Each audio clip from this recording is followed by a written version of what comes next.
Bugün Urfa'daki fikir önderleriyle Urfa'nın elektrikli hayata geçişiyle ilgili ilk çalışmaların nasıl yapılabileceğini konuşacağız.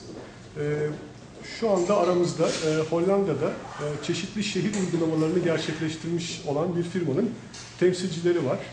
Bu dünyada ve Hollanda'da da yeni bir kavram ve şehirlerin daha az fosil yakıtlar kullanan, daha çevreci ve aynı zamanda da elektrikle toplu taşımaya yönelik girişimlerin bulunduğu kolay ulaşılabilir yerler haline getirmeyi hedefliyor.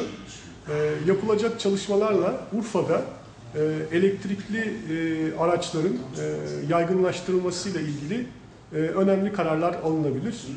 Bunlar toplantıda Sanayi Ticaret Odası Başkanımız ve temsilcileri, özel sektörün temsilcileri ve belediyeden katılımlarla tartışılacak ve Urfa için elektrikli hayatın nasıl olabileceği masaya yatırılacak. İçeriğinde eğer belediye ve ODA bir şekilde bu kavrama geçişi onaylarlarsa şehrin çeşitli yerlerinde elektrikli araçları şarj etmeye yönelik istasyonlar kurulacak. Bu istasyonlardan belediye araçları, dolmuşlar ve özel araçlar faydalanabilecek. Böylece normal bir aracın, elektrikli aracın 100 kilometre kadar olan menzili şehir içi şarj istasyonlarıyla 200-300 kilometreye kadar çıkarılabilecek. Böylece fosil yakıtlara yani benzine ve mazota ya da LPG'ye karşı çok önemli bir alternatif yaratılmış olacak. Bu araçlar şu anda kullanılmıyor.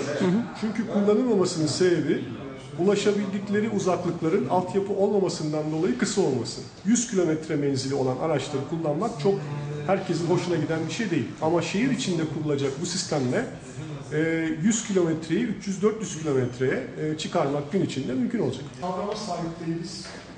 Kavramı içselleştirmiş değiliz. Kavramla ilgili yatırım yapmış değiliz. Avantajımız neler? Biz büyüyen bir şehiriz Urfa olarak. I will give you a presentation about electric mobility and our elektrik hareketliliği hakkında bir sunum yapacağım. And our experiences in the Netherlands. And if you have any questions, no doubt, just ask me during the presentation. 50 kilometers full electric, 500 kilometers plug-in or range. Sadece elektrikli araçlar için 150 kilometre civarı bir menzil söz konusu ama elektrikli hibrit araçlar için 500 kilometreye kadar çıkanlar var. Of course, you need time to charge. Bir kritik problem noktası şarj etmek için geçen süre çözülmeye çalışılan konulardan biri bu.